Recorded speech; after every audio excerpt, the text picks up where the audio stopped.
What's going on, everybody? It's your boy C4 bringing you another projected Madden 16 overall ratings video. Today we're looking at the Detroit Lions. As always, once this video hits 30 likes, a new video uploaded soonish within the next couple days. 50 likes, a new video uploaded immediately.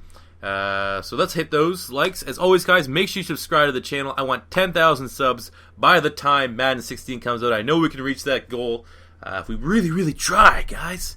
So let's try to do that. Without further ado, look at the top 5 players on the Detroit Lions. First and foremost, obviously Megatron, Calvin Johnson, 98 overall. DeAndre Levy, who I think is one of the most underrated outside linebackers in the NFL. We gave him a 94. Haloti Ngata coming over from the Baltimore Ravens, 93. Glover Quinn, who had a phenomenal season last year at free safety, 90. And then Sam Martin, who's one of the best punters in the NFL, 90 as well.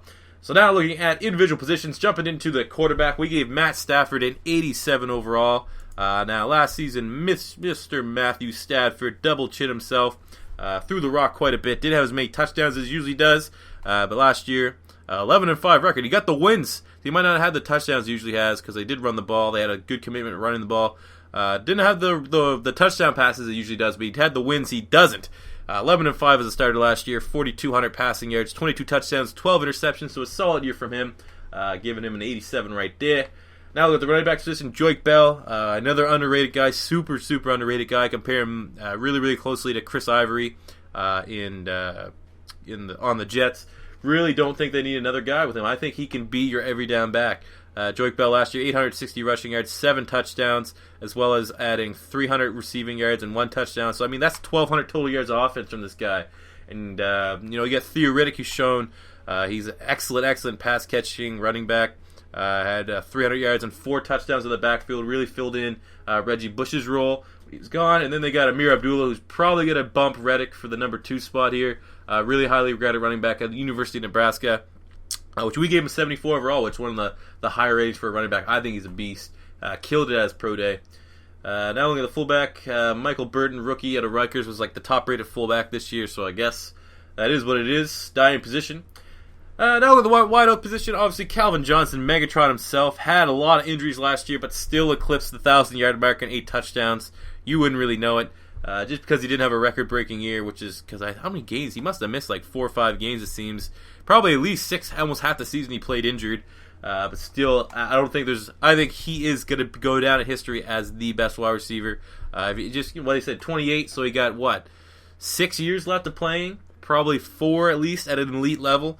I think that he's going to be, if any wide receiver can be close to catching up to Jerry Rice's records, I think Megatron has as good a chance as anyone else. Without a doubt, the best wide receiver of this generation. Then we gave Golden Tate at 88 overall. Golden Tate last year, 99 receptions, 1,300 yards, and 4 touchdowns. Excellent combination between these two guys. And they got something special there right now. Hopefully they can all stay healthy next year and put it all together and not get absolutely fucked by the Dallas Cowboys. Can't believe that wasn't a pass interference. Or they at least recalled that pass interference. That was garbage. Look at the tight end position. We gave Brandon Pettigrew a 79 overall. Last year, he had 70 yards. That's pretty much it. Pretty disappointing season last year, but he is, coming well along as a blocking tight end. Then you got Joseph Fourier, who's pretty much strictly, actually, we'll just say Pettigrew probably could be actually a little bit lower. Fourier, who's pretty much a tight end that catches touchdowns. I remember he had like 7 or 8 2 years ago. So obviously, still giving it a 77. Then they have the rookie Eric Ebron, who they're gonna hope can be their clear number 1 tight end next year or this coming season. Didn't get a lot of playing time last year. Only started 7 games, 250 yards and 1 touchdown. They're gonna need a big jump there from him for their first round pick of last season. Look at the offensive line. Riley Reiff, 84 overall. Really solid lineman at Iowa. LAKEN Tomlinson, their first round pick this year. Really like this pick. Real solid.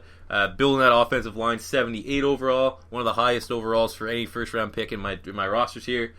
Center Manny Ramirez coming from the Denver Broncos, maybe? Anyway, so it's either Broncos or Bears. I think it's the Broncos.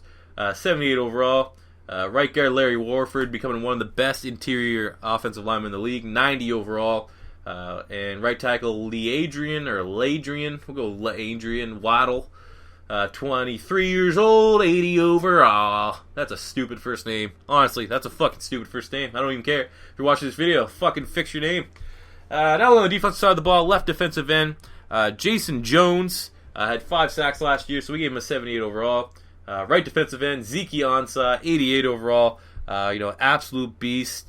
Really came along last season, 16 starts. He had 70.5 sacks, as well as just under 50 tackles. So, I mean, obviously, get a hope for another strong year from him, especially from a guy that was actually pretty raw coming out of college. So, he's following the Jason Pierre-Paul route. Hopefully, he doesn't have a slump like JPP had. It's gonna be, but he is a fucking absolute beast pass rusher. They're gonna need him to have another big year to compensate for the loss of Ndamukong Suh. Speaking of Suh, his immediate replacement, Haloti Ngata, coming over from the Baltimore Ravens, 93 overall. As good as an interior defensive lineman as you can have. Who you're going to have on the outside of him is another problem. They get Tyron Walker. Not a whole lot. Not sure about this guy. Can't find any stats from him. We gave him 75 just because I don't know, I think, obviously. But yeah, obviously there's going to be a big hole there. Nick Fairley's gone. Ndamukong Suh's gone. Good luck, Nana. Good luck, Nana.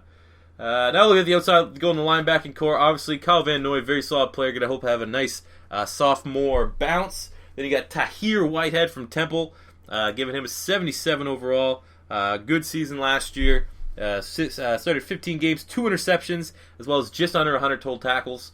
So very solid player. And the middle linebacker, you got Stephen Tulloch. Didn't he fucking tear his ACL or something like that doing a celebration? Something stupid like that. Real early. Only started 3 games, 2 sacks, 20 tackles, but went healthy. As good a middle linebacker as there is in the NFC. So we gave him an 88. And then outside linebacker, as I stated at the beginning of the video, DeAndre Levy's maybe the most underrated linebacker in the NFL. We gave him a 94 overall last year. 16 games started, 1 interception, 2.5 sacks, as well as 150 tackles. I believe for the last couple seasons, he's had 4 or 5 sacks a year, or 4 or 5 interceptions a year. Sorry. So I think he's an absolute beast. One of the best cover linebackers in the NFL. Looking at corner, Rashean Mathis, we gave him an 82 overall. Last year, did he get us? Yeah, he did. He had 1 interception last year and 16 starts, as well as 50 tackles. Darius Slay, 82 overall. Darius Slay had 2 interceptions last year and 50 tackles. So you got 2 solid corners there with good size into them. That they obviously get the veteran and the younger rookie. So that's a nice combination back there. Free safety, as we mentioned again in the beginning of the video, Glover Quinn played out of his mind last year. Career year, so we gave him a 90 overall, 7 interceptions, as well as 11 pass deflections and 70 tackles. So, I mean, absolute beast. I'd say he probably won't replicate that this coming year, but you can only hope if you're a Lions fan. And look at the strong safety, James EZEKIEL. Had a nice year last year, 4 interceptions, as well as 8 pass deflections, 3 forced fumbles, 2 sacks, and 80 tackles. Not the greatest cover guy, but has a nice combination of being able to tackle and make plays with the ball in the air. Obviously, 4 interceptions. So that's a solid secondary, and realistically, this Lions defense is looking real solid real solid aside from who else is going to play in the interior next to Haloti Ngata. Looking at the kicker, they got Matt Prater, who's had a little bit of alcohol problem, likes to have a beer. Who doesn't like to have a beer every now and then, right? 85 overall, can still kick the ball a fucking mile. And then, as we said before in the beginning of the video, Sam Martin, one of the best punters in the NFL, so we gave him a 90. But there, guys, those are your Detroit Lions projected Madden 16 overalls. As always, 30 likes, new video will be up soonish. 50 likes, new video will be up immediately. Subscribe to the channel. We want 10K fucking subscribers by the time Madden 16 comes out. That's pretty much the video, guys. Leave a comment in the comment section below if you agree with these ratings. And until next time, it's your boy C4. Say peace out.